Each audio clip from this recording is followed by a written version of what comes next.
Marco Freitas, me parece que chegar a um consenso nesse caso é muito complicado. É um caso muito complexo, né? Com várias opiniões, opiniões diferentes. Tem gente até que abertamente não diz o que pensa, né? Outras não têm certeza do que dizem. Qual é a opinião que vem à tua cabeça? Você acha que, do ponto de vista, então, ela não leva vantagem? Ela não leva vantagem em relação às outras jogadoras? Isso é a primeira pergunta. Para relativizar, assim, para a gente poder entender um pouco melhor, vou tentar dar alguns exemplos rápidos, tá? Por exemplo, ela tem uma reserva hoje no time, que era titular até quando ela chegou, que é a temporada retrasada, jogando pro Rio do Sul, ela teve uma média de pontos muito parecida com a da Tiffany, né? Vamos imaginar que fosse uma mulher, estivesse chegando de fora e, por conta disso, um atacante de 1,94 m de altura, tá? E nenhum treinador tem subsídio para analisar a maneira dela jogar, para você marcar ela no bloqueio, para você entender. Ela enfrentou 4 equipes agora que estão na parte inferior da tabela para somar esses pontos que ela fez. Esses 23 de média. Isso é um ponto. Por exemplo, elas perderam do Fluminense jogando com ela e no turno ganharam do Fluminense jogando sem ela. O time está jogando sem a Paula Pequeno, que é uma referência importante.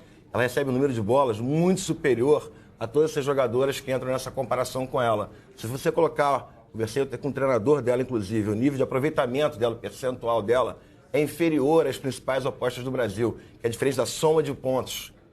Por uma circunstância tática, ela está recebendo muitas bolas no time dela. Essa é uma questão.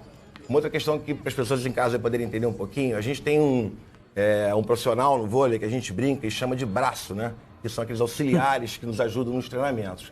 Durante muitos anos eu fui técnico de equipes femininas, olímpicas, inclusive no voleibol de praia, e a gente se faz, trabalha em questões táticas sempre com esses caras nos ajudando. E a primeira coisa que a gente pede para eles é assim, segura, não ataca forte. E são caras, que pararam de jogar há 10 anos, 15 anos, caras com 1,80 m. Não tem como.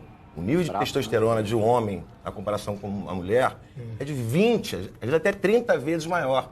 Isso mais ou menos se traduz na potência, na massa muscular.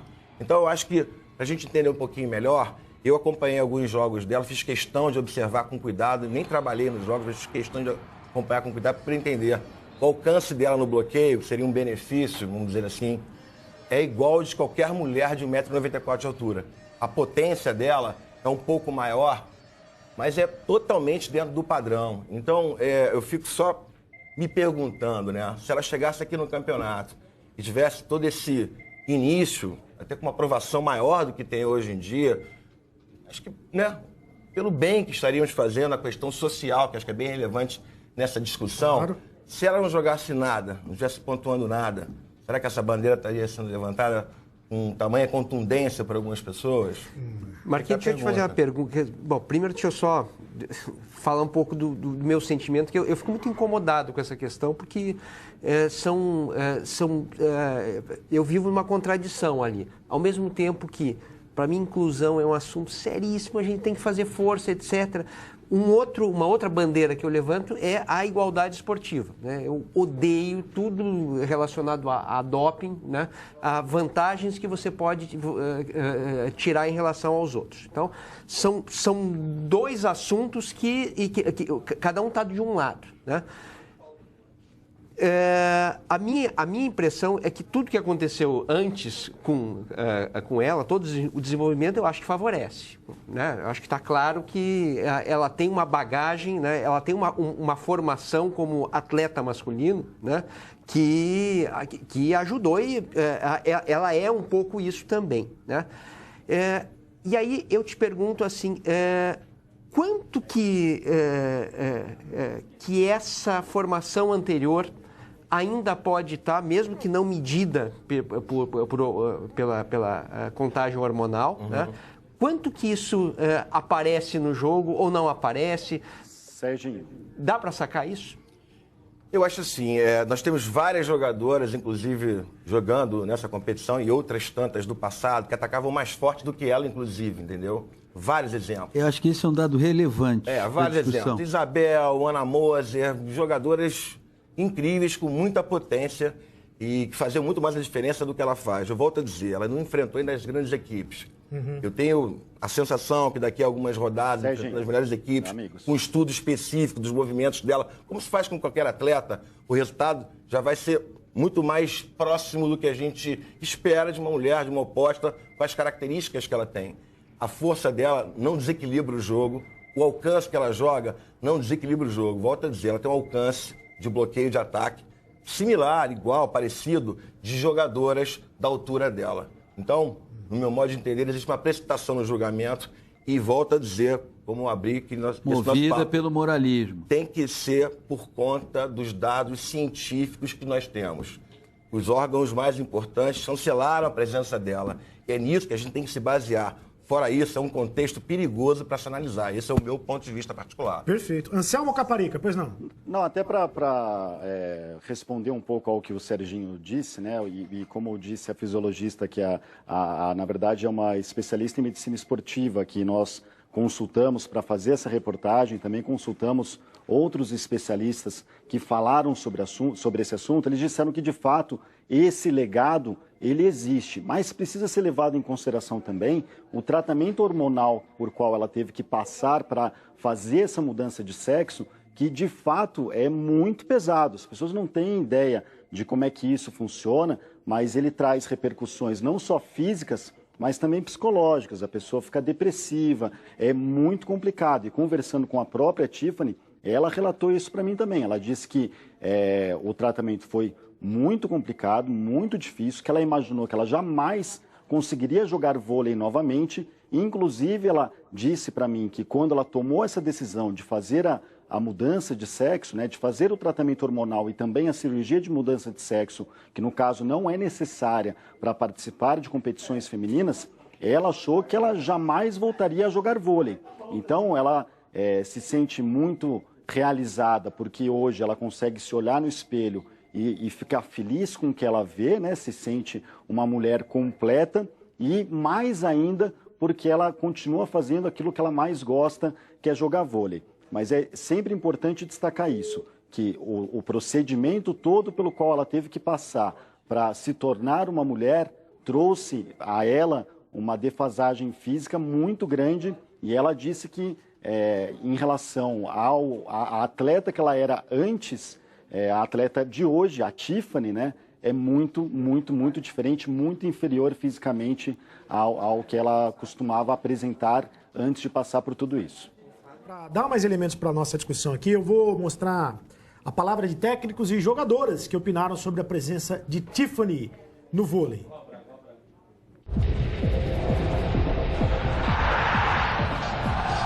O que a gente quer é que seja analisado, porque existe uma diferença. Foi só isso. Ninguém é contra, ninguém é transfóbico, ninguém é homofóbico, ninguém é absolutamente nada. Pelo contrário, eu sou solidário a todo o trabalho que ela teve para poder conquistar o espaço que ela conquistou. É de encher os olhos, sim, com certeza, pela atitude, pela coragem dela, né? Mas, assim, eu deixo para que os fisiologistas, os especialistas que sabem realmente disso, que eles se manifestem. Os órgãos que regulamentam o esporte, no caso, o Comitê Olímpico Internacional e a Federação Internacional, acredito que deixam rever, discutir mais essa normatização, né? O ataque dela é forte, sim, é pesado, mas a Tandara também ataca pesado, ataca forte. Ela também erra, ela também larga, ela sobressai sim, mas eu não achei tudo isso que todo mundo fala. Ela recebe, gente, 90 bolas por jogo, então é normal ela fazer 30 pontos. Eu realmente acho que ela é uma atacante muito forte, né? Ela se sobressai em alguns momentos, sim. Não sei se tem a ver, porque foi homem, não foi, não sei.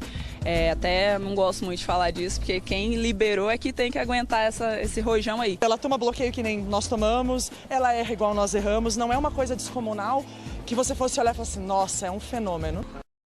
Você vê, Paulo César, que tem opinião de todo tipo, né? Tem gente que questiona mais, tem gente que aceita mais. Percebe-se que está causando um certo desconforto. Secretário, mas o Marquinhos, que acompanha muito mais do que todos nós, nosso comentarista brilhante, a gente tem que ter um cuidado para não dar a impressão de que a Tiffany está jogando na marra. Ela chegou e falou assim, olha, eu fiz uma cirurgia de redirecionamento sexual e agora eu sou mulher e eu vou jogar no meio das mulheres. Não foi assim. Ela só entrou e só começou a jogar amparada por todo, como disse o doutor João Grangeiro, amparada com todos os laudos médicos. As pessoas, a questão do preconceito, da moral, é sempre aquela velha história. Ah, mas eu tenho amigos assim, vocês estão dizendo que eu sou assado. Ah, mas eu... Não é isso. Essa é uma discussão científica, né? Exato. E até o momento, pode ser que a medicina e a ciência, na verdade, é uma coisa que evolui a cada segundo. Isso é importante que aconteça. Agora... Isso é justiça, como o Serginho bem colocou. No momento, ela está amparada, ela não está fazendo... há que se ter um cuidado de não parecer que a Tiffany, um belo dia, resolveu jogar, alguém disse, legal, joga aí. Isso. Não, e há um outro detalhe, mas aí, meu amigo, hoje em dia, quando envolve um determinado perfil de rede social, ninguém está preocupado com isso. É o lado emocional da pessoa. Isso ninguém parece preocupado, né? Começa a se criticar, a se questionar, apesar de todos os laudos que comprovem o contrário, apesar...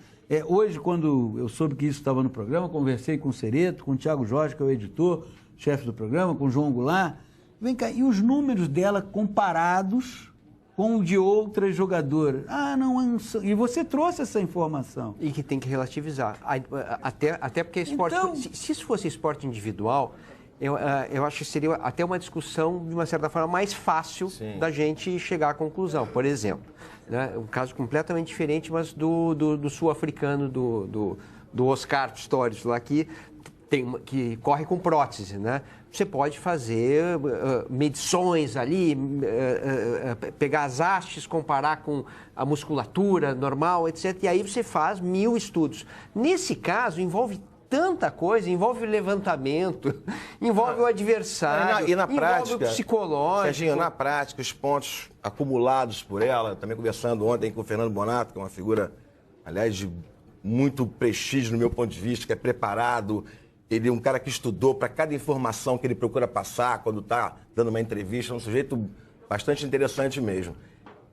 Os pontos que ela perde, ninguém coloca, né? Então, se você colocar ela numa média, a falta de capacidade técnica que ela ainda tem na defesa, por exemplo, ela dá um prejuízo enorme para o time. Então, são análises, são pontos de vista. Pois e há um assodamento, uma pressa. Exato. E aí, me desculpe, a discussão, toda discussão é saudável, mas... vamos ter muito cuidado e relativizar, porque até agora a Tiffany tem jogado amparada cientificamente. Não houve uma carteirada dela ou dos dirigentes da sua equipe para que ela entrasse em campo. Ela está amparada e isso há de ser respeitado e levar as pessoas, vou te passar a palavra, Caparica, levar as pessoas a serem mais ponderadas nas suas reflexões e principalmente nas condenações que hoje é um dos pratos do dia da sociedade brasileira. Condenar. Pois não, Caparica? Então, é importante ressaltar também, viu, amigos, que no caso da Tiffany, justamente porque ela tem que estar abaixo, o nível de testosterona dela tem que estar abaixo de 10 nanomols por litro de sangue, e no caso dela é 0,2 nanomol, ou seja, ela está assim, bem abaixo do que é o necessário. Ela faz testes regularmente e caso ela apresente níveis de testosterona acima disso, ela automaticamente está eliminada, não pode mais participar de nenhuma competição. Então, segundo o que eu conversei com pessoas do Bauru, né, da comissão técnica do Bauru, eles fazem testes nela regularmente, ou seja, toda semana, me falaram que foi toda semana realmente, ela faz exames de sangue para saber se está dentro do nível de testosterona desejado para que ela possa competir. E outra coisa que é importante falar é o seguinte, que até hoje nós não temos nenhum estudo que seja extenso, que seja conclusivo para falar se realmente existe uma vantagem ou não, principalmente numa mudança de sexo que aconteceu aos 30 anos, como foi o caso da Tiffany, né? Muita gente fala assim, talvez seja o caso de colocar um limite de idade para fazer essa mudança. É muito complicado, é uma questão muito difícil, justamente por causa disso. Ainda não há nenhum estudo, não há material suficiente para você poder concluir, né, assim, de maneira enfática que a Tiffany tem uma vantagem em relação às outras atletas.